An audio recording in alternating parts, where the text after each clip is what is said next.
So basically today we have two real procedures. We have the gastric bypass and we have the gastric sleeve.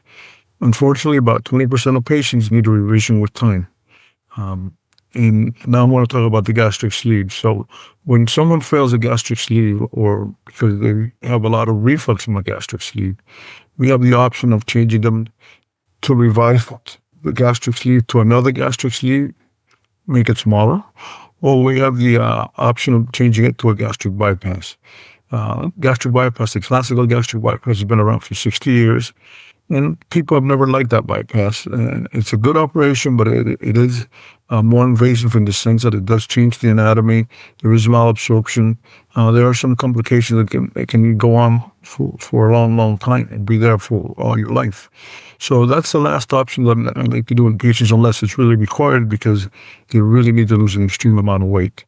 So recently, last 4 or 5 years, we've been doing what's called the SASI procedure, which is the single anastomosis sleeve ileostomy.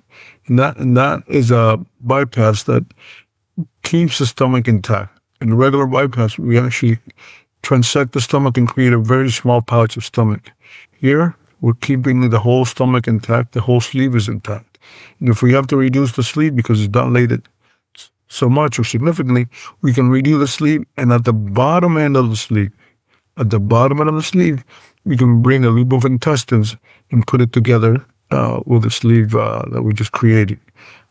That is a much less invasive type of bypass because 50% of the nutrients go down the regular intestinal tract, the regular stomach, and about 50% come down the loop of intestines that we brought up.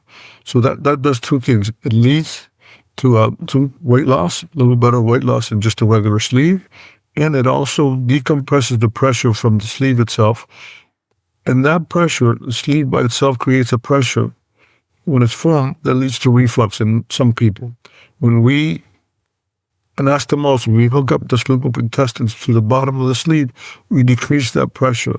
So by decreasing the pressure of the lumen of the sleeve, we relieve the reflux.